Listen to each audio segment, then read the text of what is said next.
de Filosofía, día 2 de mayo del 2015, a las 13 horas 30 minutos aproximadamente, en Zaragoza. Como siempre hablaremos un poco de filosofía, de literatura y arte, aunque no sé si se está grabando o incluso si se está grabando, si luego se podrá recuperar lo grabado. Me pregunto qué es el viaje y las palabras, porque los hombres, los seres humanos, nos inventamos palabras que tienen significado similar o parecido, o tiene algo parecido y algo distinto. Viaje, turismo, viajar,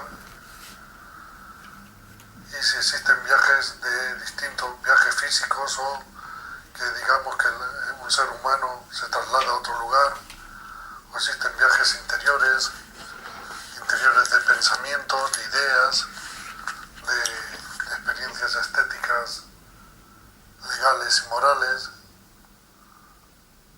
El ser humano puede y debe viajar, pero ¿cuál es el límite y el grado de viajar? Hay muchas preguntas. ¿Es moral y razonable que alguien realice un viaje de un coste económico bastante caro, estando habiendo cientos de millones de seres humanos en condiciones que no se les respetan los derechos humanos mínimos? Pero por otro lado, si esas personas que pueden permitirse viajar no viajasen, o quiero decir, en viajes largos y caros, pues habría menos personas que vivirían, porque esas personas dan trabajo, etc. Este es el mismo problema de siempre del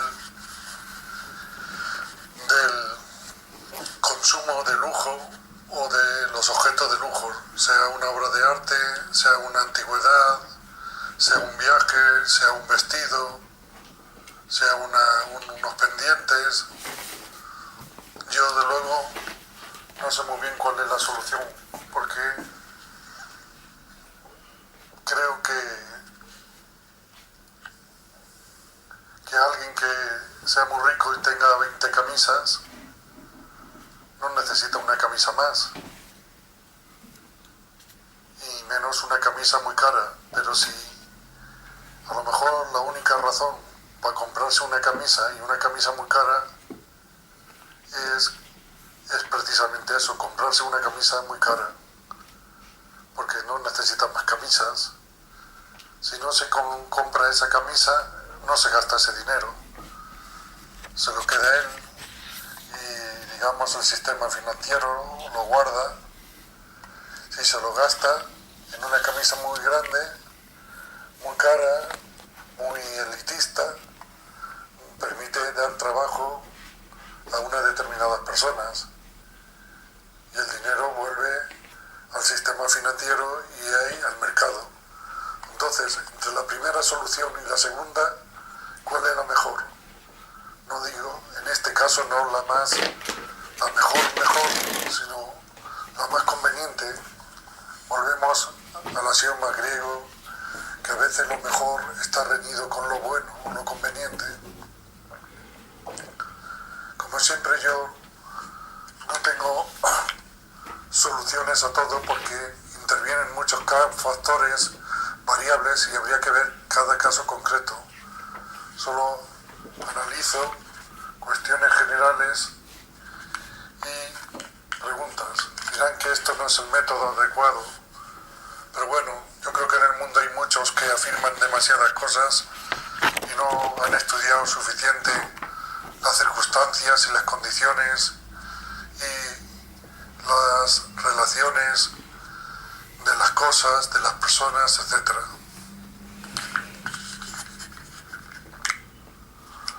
A veces uno le da la sensación que los seres humanos creen en una ideología, entendiendo ideología en sentido amplio, como ya lo he explicado muchas veces: cultura, religión, filosofía, sistema sociopolítico, económico, etcétera, más bien por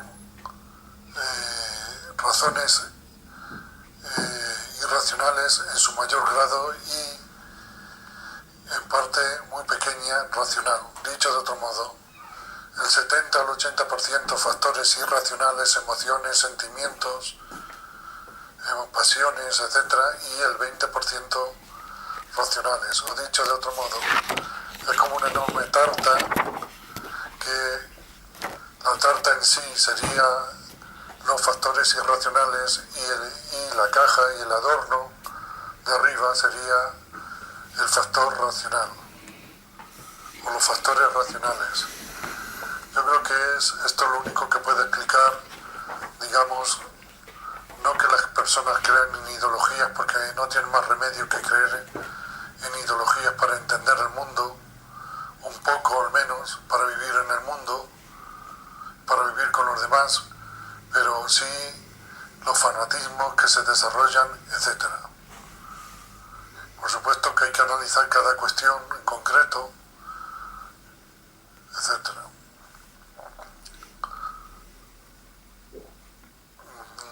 Llevo como mucho tiempo en el oficio del pensamiento, la filosofía, la escritura, la pintura, todo relacionado, el arte plástico.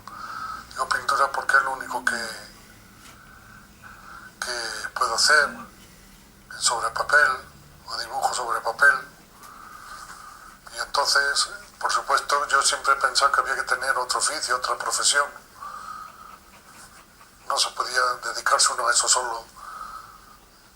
Claro, es mejor que haber tenido una profesión relacionada con esos niveles o esas actividades, pero bueno.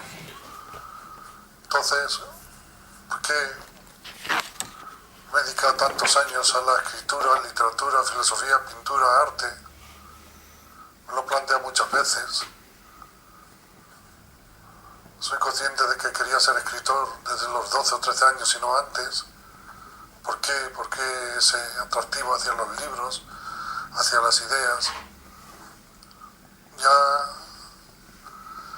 a mi edad actual, pues digamos que ya uno en cierto modo reasume, recapitula, sin negar que se puede crecer. Yo creo que he hecho un libro o una obra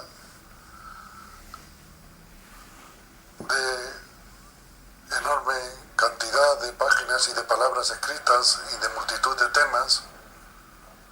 Estas mismas conversaciones serían una parte más de ese libro y de esa obra. Al mismo tiempo también toda la obra plástica formaría parte de esa, por eso digo libro y obra.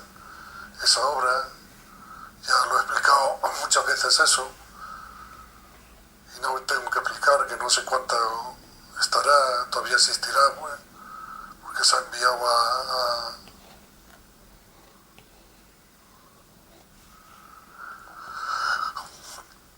multitud de coleccionistas, etcétera. Ahora soy consciente de que, según Google, hay, también lo he explicado, 130 millones de títulos diferentes en el mundo, de todos los tiempos y de todas las épocas. Yo supongo que habrá más, pero estarán por ahí en cajones y en bibliotecas perdidas. Pero bueno, la obra o el libro que yo he hecho sería uno de esos 130 millones. Entonces, yo creo que no se puede hacer perder el tiempo a las demás personas. Y la cuestión es, ¿yo aporto algo o no yo? El libro o la obra esa que titulo Cuadernos o Soliloquios, que tiene una dimensión escrita y otra dimensión plástica o gráfica, y que los dos forman una unidad, ¿se aporta algo? ¿Se aporta algo para la sociedad, para la humanidad, para el ser humano, para unos y para otros? Lo de un color de piel y lo de otros, lo de un estrato social y lo de otros, lo de una clase social y lo de otra, lo de una ideología o lo de otro, de una religión o una cultura o la de otra. Al final yo quizás solo haya aportado, puesto un 1%, un 2% como mucho, lo demás es tomado de las tradiciones ideológicas, culturales. Lo único que hago es una selección o ha hecho una selección.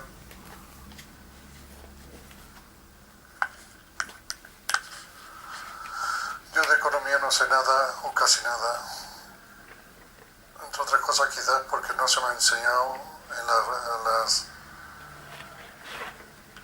los sistemas educativos reglados en la educación obligatoria. Por tanto,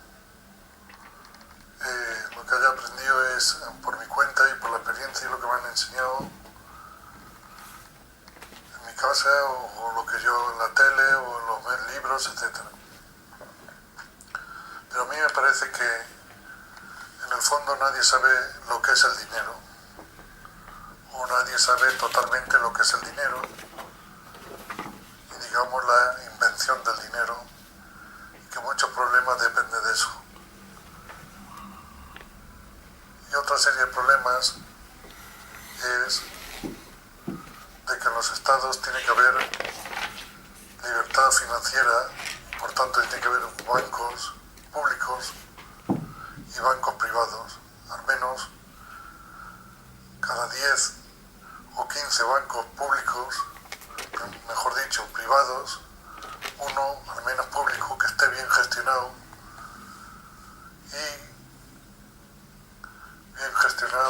y bien organizado, y no pase como en algunos países que las cajas, que eran en parte públicas y en parte privadas, al final han acabado casi todas en la quiebra debido a multitud de razones, pero sobre todo a la mala gestión económica y a la mala gestión política de las cajas.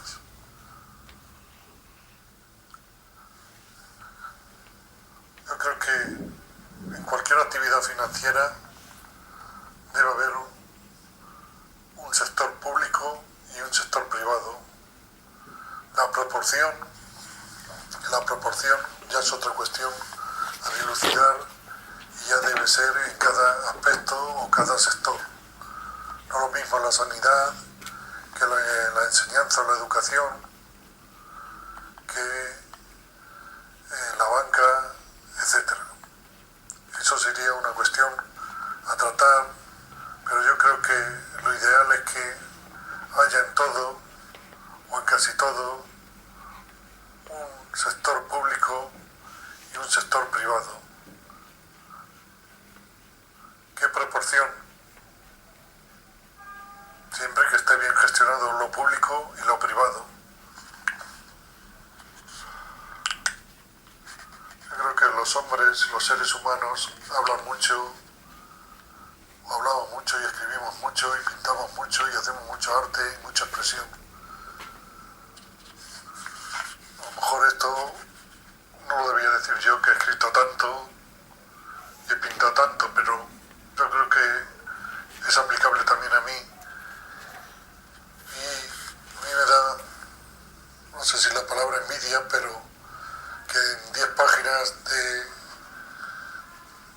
física Einstein cambió la concepción del mundo y nosotros escribimos cientos y miles de páginas de filosofía o de humanidades o de teología o de artes, y no sé si rozamos la realidad que estamos analizando, independientemente del método, que el método filosófico, estético, teológico, religioso o ideológico pues es diferente que al científico matemático.